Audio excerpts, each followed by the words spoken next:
subscribing, and sharing. Okay, guys, well, here it is. Food shortages, engineered food shortage. Was food shortage happening before COVID? Is it a logistic thing? Is it a distribution level thing? Is it in the ground issues with farmers can't afford to farm anymore because the increase of taxes? Man, what could it be? It could be many multiple factors. Well, guys, anyways, don't forget to set your reminders for God Rules. Set your reminder right here to watch Mike in the Night tonight, 7 p.m. Pacific time. God Rules will be on to answer our questions. Okay, guys, if you want to send show tips, don't forget to send them to my Instagram. Send show tips to Instagram. So here goes, guys. So this is from the Daily Mail. Shelves are half empty. Shoppers despair as Brexit border chaos leaves shortages. Again, they have to put the Brexit border chaos. They have to show people how Brexit is going to destroy England and starve people to death.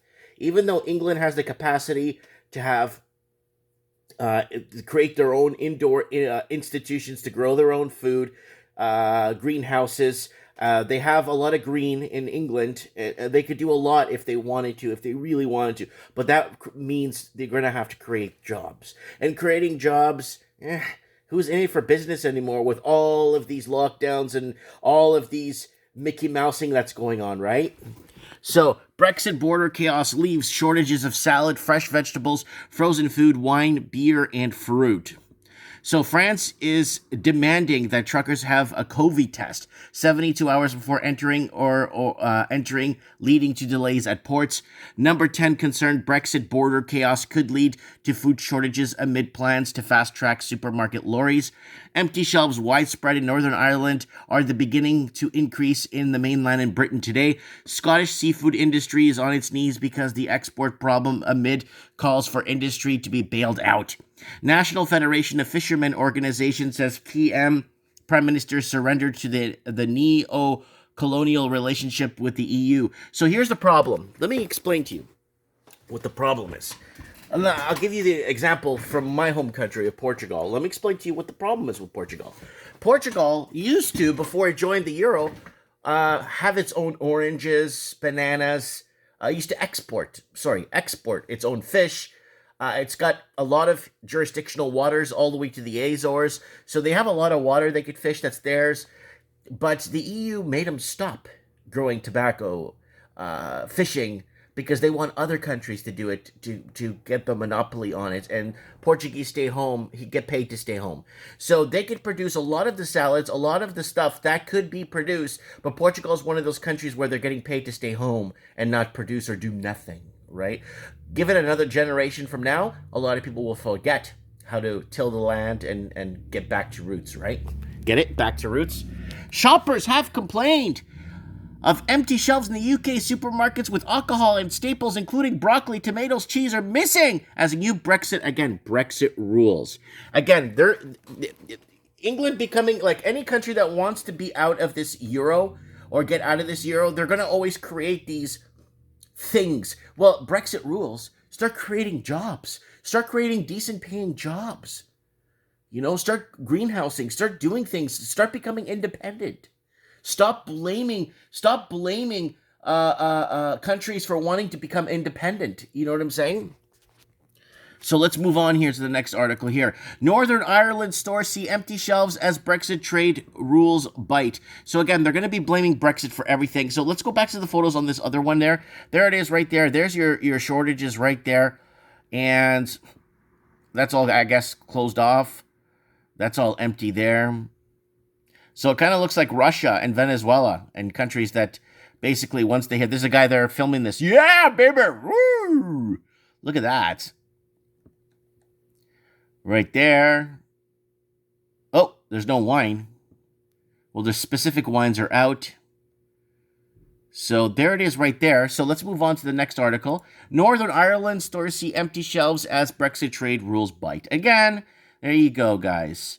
More Brexit in the mix and wanting a country to become independent or a country to be independent of its own because of the control that's put on with either banking, immigration. There's many ways that they control certain countries, right? Like, again, Portugal, for instance. They have the great climate in the south. They could grow all year round, but they're not allowed to. They can't do it. So it kind of puts you in a position where, like, what do we do as a country when we're being controlled, right? After photos emerged showing empty shelves, the chief executives of Tesco, Sainsbury's, Asada, Iceland Co-op, and Masks and Spencer wrote to the government saying we would be significant disruptions unless urgent action was taken to fix unworkable system.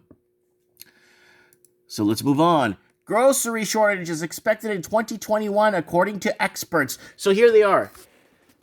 They're now affirming it. Now they're telling it. Now they're making sure people understand that, we told you about this, guys. Our experts told you about these shortages that are coming. They're telling you because they're preparing you. So later down the road, they could say, but we told you guys. We said it. Don't get mad at us. Well, is it being engineered? What's the issue? Is it logistics? I think it has a lot to do with logistics, right? As we close for the year of unprecedented grocery shortages caused by the pandemic. Again, they're blaming the pandemic on this one. The question of whether 2021 will bring similarly empty shelves becomes even more pressing if some shortages are still to be expected, which with products and particular risk of going out of stock. Which products are particularly going out of stock? That's important because distribution levels from different areas obviously bring in the food. And England, from being 90% dependent, went from 90% dependent, let's say, from the 1800s, way back then, before all this technology, was so independent, whether it was military independence, whether it's food production, distribution, everything was working in the 1700s. And look at it today. With all the technology and all the transportation we have, it's worse. So let's move on here. Northern Ireland faces empty shelves, according to supermarkets. So there it is. Look at all these trucks moving things around here. Aldi fridges were empty for a week before the pandemic. Aldi fridges were empty for a week before the pandemic. Aldi fridges, so before the pandemic. This was before the pandemic. Shelves for chilled items have been empty for about a week, Botley Road. So, shelves, refrigeration breakdown currently to chilled food and meat. So, nasty surprise. So, is this before the pandemic? Well, we're going to find out on my channel because we document everything on my channel, right? How dependent is the UK on EU for food? I think it's like 70 or 80%, I think, to be honest with you. Let's go over here, right here. In January, for example, UK imports 90% of its lettuce it needs from the EU, but in June, Britain produces 95% of its own salad leaves. So in the summer, right?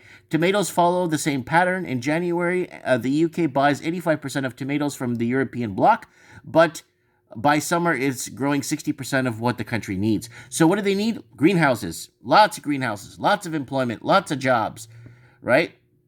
This way, you could create a continuity of distribution of food through the year and not have to be dependent. Look at Cuba. Cuba was dependent. I went to Cuba many times. I went to Cuba 3 times, okay? And one time I spent like 6 months in Cuba. And let me tell you, the food, there's everything. There's an abundance of all the food. Why? It's all locally harvested, grown. Yes, Cuba has better weather all year, but they were closed off from the entire planet. But they still made it work. Right? Let's move on. We have plenty of food. So why are the grocery stores shelves so empty? So there it is, supply chain. Empty shelves at grocers don't signal food shortage, but rather a supply chain is too rigged. Rigged. Collusion. Grocery store shoppers are being met with empty store shelves. We got that. And with restaurants and schools closed for food service, demand has evaporated, making the change from processing and packaging items for food service clients preparing for retail sales have proven to be long and difficult process for food producers and manufacturers. I never thought of that. With all the restaurant closures, there should be more food available to buy, but it's not. Interesting. Very interesting. I didn't notice this.